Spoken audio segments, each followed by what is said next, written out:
ഇപ്പൊ ചാനലിലും സോഷ്യൽ മീഡിയയിലൊക്കെ നീയാണല്ലോടാ താരം. എന്നെ പൂട്ടിയ നിങ്ങളല്ലേ സാറേ ഹീറോ? നിന്നെ ഞങ്ങളല്ലല്ലോ പൂട്ടിയത്. ശരിക്കും നീ ഒരുക്കിയ കണിയിൽ ഞങ്ങളല്ലേ വീണത്. ഈ 7 കൊലപാതകങ്ങളെല്ലാം നീ പ്ലാൻ ചെയ്തതാണ്. അതിൽ 6 പേരെ മാത്രമാണ് നീ കൊന്നത്. പക്ഷേ അവസാനത്തേത് മാത്രം നീയല്ല ചെയ്തത്. മറ്റാർക്കോ വേണ്ടി. അതും നീ നിന്റെ അക്കൗണ്ടിൽ അങ്ങ് ചേർത്തു. ഈ 7 കൊലയും ചെയ്തത് ഞാനാ സാറേ. വേറെ ആരോ ചെയ്തതിന്റെ പാപഭാരമേൽക്കാൻ ഞാൻ അത്രയ്ക്ക് വിഡ്ഢിയൊന്നുമല്ല സാറേ. നീ വിഡ്ഢിയല്ലെന്ന് എനിക്കറിയാം, അതിബുദ്ധിമാനാണെന്നും എനിക്കറിയാം.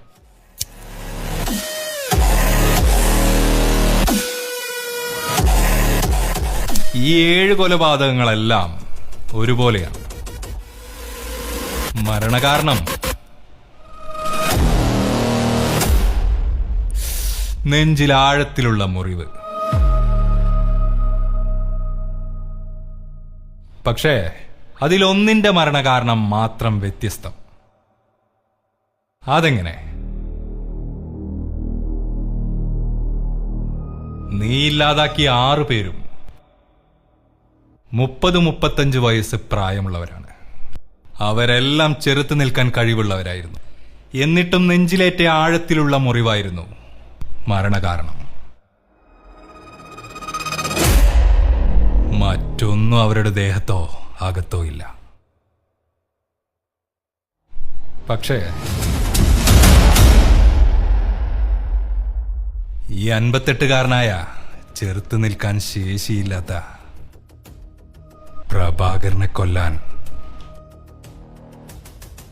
എന്തിനാണ് വിഷവാതകം നൽകി കൊല്ലേണ്ട ആവശ്യം? ഒരിക്കലും നിന്റെ ശൈലി മാറില്ലെന്നറിയാം.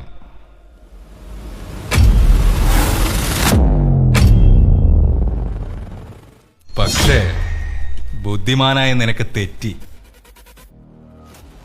വിഷവാതകം ശ്വസിച്ചു മരിച്ച ആളെ നീ കൊന്നതാണെന്ന് വരുത്തി തീർക്കാൻ നിന്റെ കൊലപാതക രീതിയായ നെഞ്ചിലെ ആ മുറിവ് അയാളുടെ ബോഡിയിൽ നീ പിന്നീട് ഉണ്ടാക്കി. അല്ലടാ സാർ, അവരെല്ലാരും മരിക്കേണ്ടവരാ. അവരെ ഞാൻ അങ്ങ് കൊന്നു. ഈ കേസ് അങ്ങനെ അവസാനിക്കണം.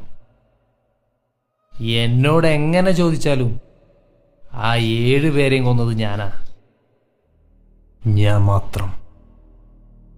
ഇത്രയൊക്കെ കണ്ടുപിടിക്കാമെങ്കിൽ ബാക്കി കഥ കണ്ടുപിടിക്കാനും എനിക്കറിയാം. ആ ബാക്കി കഥ അത് നിന്നെ കൊണ്ട് തന്നെ ഞാൻ പറയിപ്പിക്കും. അതുവരെ മോനിവിടെ ഇരി.